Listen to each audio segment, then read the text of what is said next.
স্বামীর ঘরে।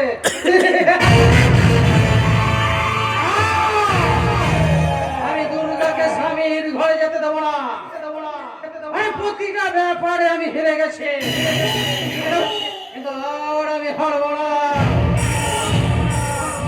এবার এবার আমি নতুন ছক তৈরি করেছি, আর সেই ছকে আমাকে কিস্তি মাফ করতে হবে। আর সেই ছকের গুটিটা এক্ষুনি আমার কাছে আসছে।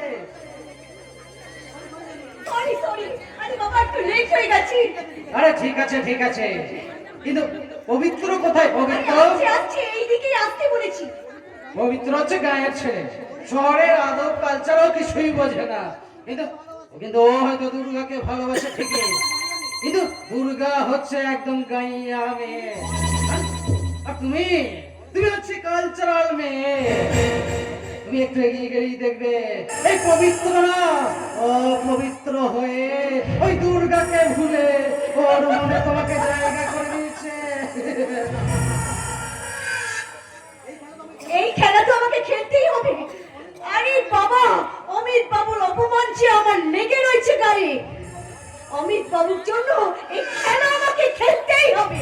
আস্তে আস্তে পবিত্র আসছে। আরে এসো এসো মদনা এসো, আজকে আজকে তোমার পরীক্ষা হবে। তোমার ওই দুর্গার শক্তি বেশি নয় মলির ক্ষমতা বেশি। আমি আমি আসছি। তুমি না তোমার এই ভরা যৌবনটা নিয়ে ওই পবিত্র দিকে এগিয়ে যাও। Okay bye bye. আরে বাবা, আমাকে এক্ষুনি ওর সামনে মোহময়ী হয়ে উঠতে হবে। আমার মোহে পবিত্রকে একেবারে চড়িয়ে ফেলতে হবে। সে এলেই আমি তাকে বলবো। বলুন বলে দেবী, কয়েকদিন ধরে অফিস ছুটির পর আপনি আমাকে দেখা করতে বলছেন, কিন্তু ট্রেনের জন্য এমন ভাবে দৌড়াতে হয়। আরে বাবা ঠিক আছে, আজকে নয় আপনি পরে চলে যাবেন। না মানে ওই ট্রেনে আমাকে নিতে আসে আমার দুর্গা, দুর্গা? আমার বাগদত্তা। বুঝতে পেরেছি, দুর্গা আপনাকে খুব ভালোবাসে তাই না? ভীষণ ভালোবাসে, শুধু একা নয় আমিও তো খুব ভালোবাসি। আরে বেশ বেশ বেশ, আমি ওর জন্য বলছি না, যেন আপনি আপনাদের ভালোবাসার মধ্যে ভাগ বসাতে চাইছি। না তা নয় আসলে। আরে বাবা, আসল নকল যাই হোক না কেন, আমি শুধু কলিগ হিসাবে আপনার সঙ্গে মিশতে চাই। দেখুন প্রতিদিন শুধু এই অফিস আর অফিস। আরে বাবা, মনটাকে তো একটু কোথাও নিয়ে বুঝতে হয় নাকি? তাহলে কি আপনার দুর্গা আপনাকে ছাড়বে? না না, দুর্গা দুর্গার জায়গায়। দুর্গা দুর্গার জায়গায় আর আমি আমার জায়গায়। বেশ, একটু হলেও আরে বাবা দুর্গা রাগ করবে না তো? অবশ্যই পারবে। তাতে অসুবিধা কোথায়? তাহলে চলো না ওইদিকে, ওই নদীর ধারে একটু বসা যাক।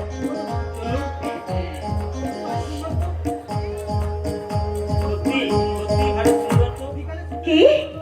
এখানে সূর্যটা কি সুন্দর ভাবে হেলে পড়েছে।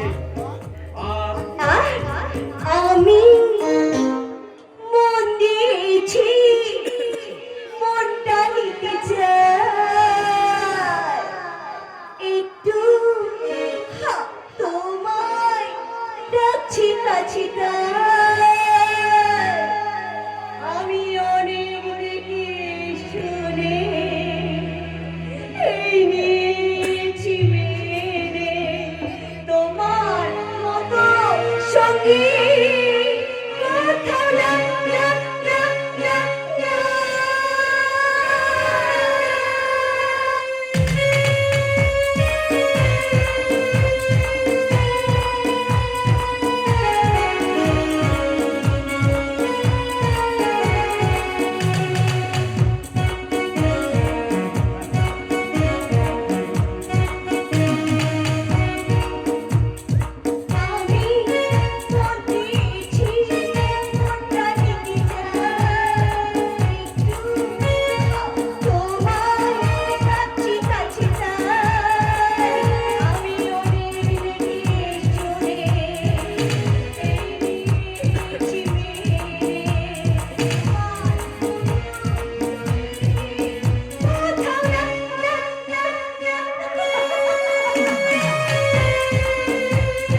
সাবধান করতে গিয়ে তো আমি নিজেই পড়ে যাচ্ছিলেন।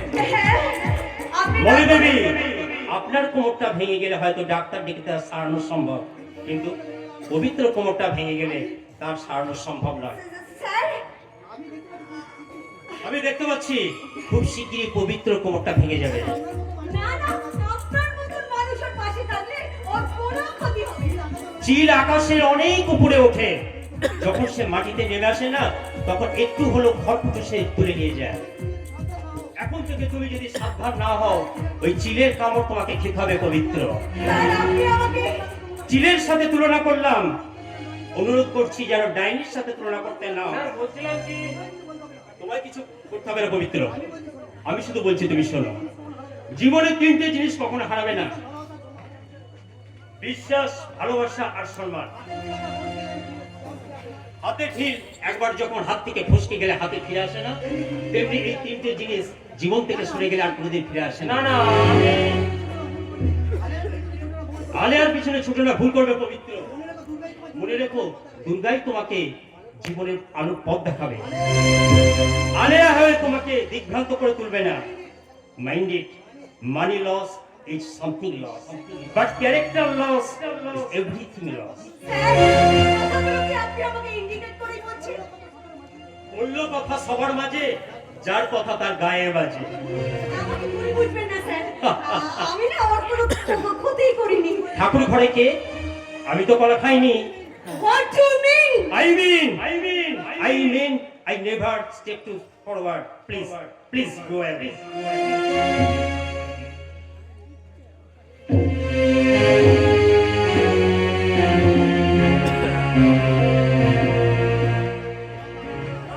না আমি যাব না।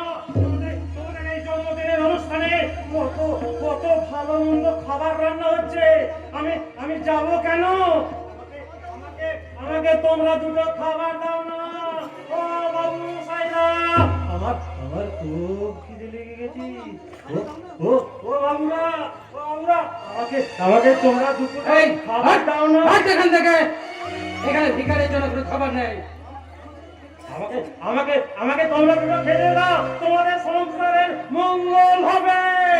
আরে বললাম তো, এখানে ভিখারির জন্য কোনো খাবার নেই।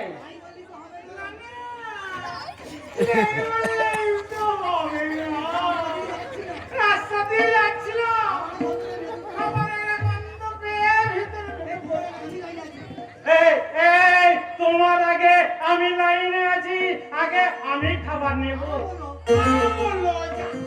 তুমি দেখতে পাচ্ছ না আমি 7 মাসের পথে একটু ভালো মন্দ খেতে ইচ্ছে করছে, তাই 7 মাসের খাওয়া হয়ে গেছে। জানি না পাকা ভাত খেতে পারবো কিনা, পেটের ভিতরে বসছে না, কেমন হুড়মুড়। জানি না 10 মাসের আগে ফসকে কেন না যায়। হোটেলে কি সিকিউরিটি গার্ড নেই? যত সব পাগল ছাগলগুলো এখানে ঢুকে পড়ছে। আমি পাগল? পোলাও করবো, তোর বাপ ছাগল, পাগলা, তোর বংশ ছাগল। ছি! আমার বংশ তুলে কথাবার্তা, বদমাস মাগি কথাকার। মাকে মাগি বলছো কেন? তোমার মা যেমন ধরিল এই গর্ভধারীর মা বলে। তোর মাকে তুমি এইভাবে এই ভাষায় কথা বলতে পারো? পাগলা, আর তুমি এত বড় হয়ে গেছো, একদিন কিন্তু তুমি ওই মায়ের গর্ভেই ছিলে, যেমন ওই মায়ের গর্ভের এক সন্তান পাগলা, মায়ের গর্ভে জন্ম নেবে, মায়ের বুকে দুধ খাবে, সেই মায়ের কোলে মানুষ হয়ে সেই মাকে তুমি গালাগালি দেবে। আমার মনে হয় তোর মাথায় মা, যে মা তোকে পেট দেখা চোখের তোকে কেড়ে ধরেছিল। পাগলা! সেই মা, যে মা জানে না মা শব্দের মানে কে।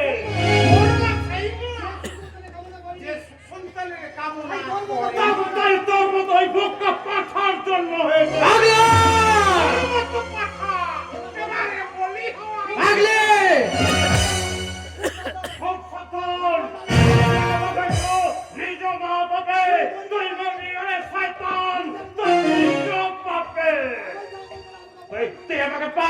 ছাগল বলে অপমান করছে। তোকে তোকে আর কেউ পৌঁছাতে পারবে না রে। শ্মশানে পা বাবা, আগলা শ্মশানে পা বাবা। ওর মতো সন্তান যদি আমার গর্ভে জন্মায়, আমার তোর ঘরে গলা টিপে মারবো। আগলে ওকে ওকে না আমি খুন করে ফেলবো। এই বিশাল, ওদের তুমি আটকাও। কি ব্যাপার চন্দ্রবাবু, এত উত্তেজিত কেন? এই তো এসে গেছে কোথায়? এই দিন মালিক জন্মদিনের পার্টি রেডি। No problem. আরে বাবা আমরা নিজেরাই আমার জন্মদিনটা পালন করব। আরে জন্মদিন এনজয় করতে গেলে ড্রিঙ্কস না হয় ছেলে। বিশাল, তুমি ড্রিঙ্কস এনেছো? না আমি খাই না। আরে মদটা কি আমিও খাই? আরে আমিও তো খাই না। কোনো অনুষ্ঠানে হলে একটু খাই। নাও, মদটা খাও। না পবিত্র। আরে বাবা অল্প একটু খাও। না মানে আরে খান খান, দেখবেন মনটা একবার রঙিন হয়ে উঠবে। আর মলি খাইয়ে দিলে নিশ্চয় তোমার ভালো লাগবে। তাছাড়া এই জীবনটা কতদিনের।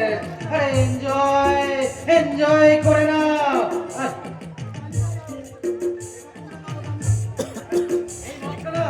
এই মদটা তোমরা দুজনে খাও আর আমি এটা খাই। আরে বাবা এতদিন তুমি ছিলে গ্রামের ছেলে, আজ কলকাতায় এসেছো চাকরি করছো, কেমন লাগছিল না? জীবনটা আমি এনজয় করছি।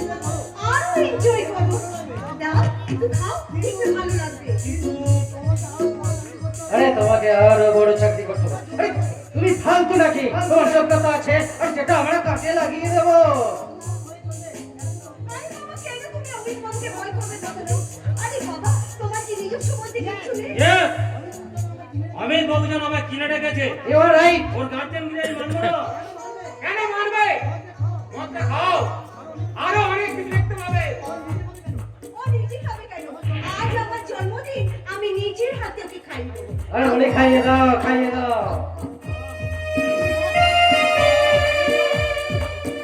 আরে তুমি ল পাস করেছো, তুমি কি ফালতু নাকি? না, আমাকে আরো বড় হতে হবে। আরে একটু খাও।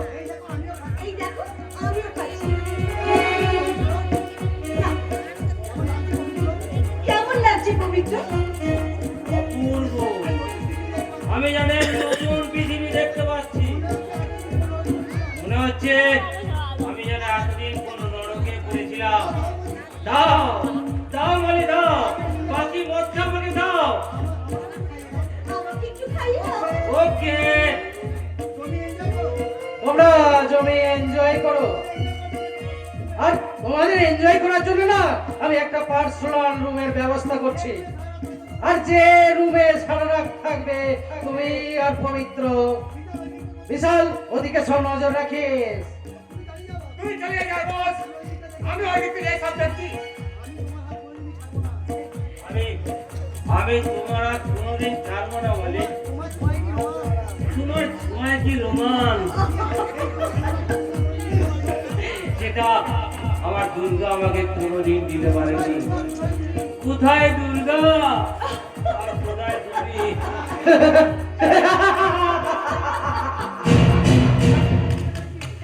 পবিত্র, আজ তোমাকে অপবিত্র করতে পেরেছি।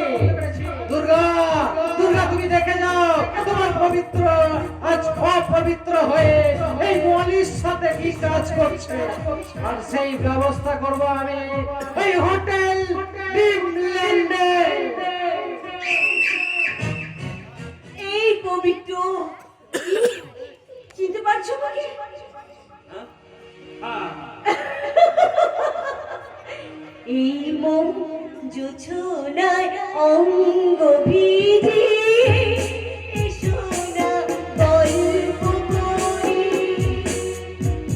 এই মন জোছনায় অঙ্গ ভিজে সোনা গল্প করি।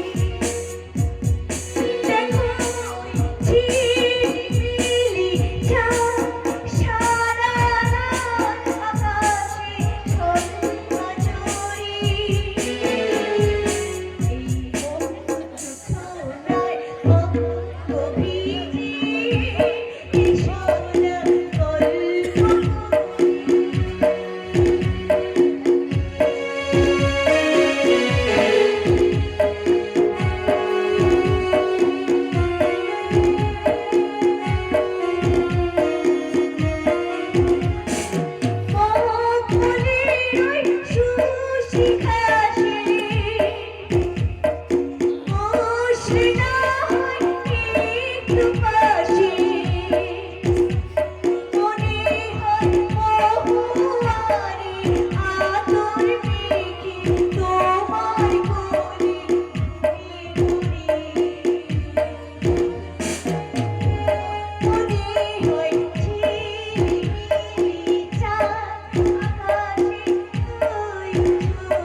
ছি ছি পবিত্র পবিত্র এত নিয়েছে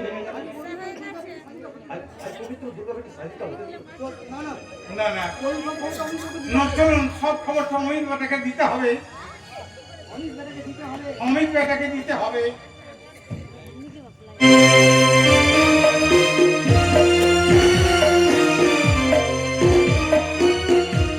না না খবর আমি পেয়ে গেছি, পবিত্রকে আমি ছাড়বো না। ও কি মনে করেছে ও দুর্গাকে কাঁদিয়ে এই হোটেল ডিমল্যান্ড নাচ গান করবে? গুড মর্নিং স্যার, আপনি আমাকে ডেকেছেন? তুমি গত রাতে বাড়ি ফেরেন কেন? সব প্রশ্নের উত্তর দিতে আমি বাধ্য নই। সব প্রশ্নের উত্তর আমাকে দিতে হবে। কেন তুমি হোটেল ডিমল্যান্ডে মণিকে নিয়ে একা রাত কাটিয়েছিলে? বেশ করেছি। আমার ব্যক্তি স্বাধীনতা আপনি না করে আসবেন না। ব্যক্তি স্বাধীনতা কোথায় ছিল সেদিন তোমার ব্যক্তি স্বাধীনতা?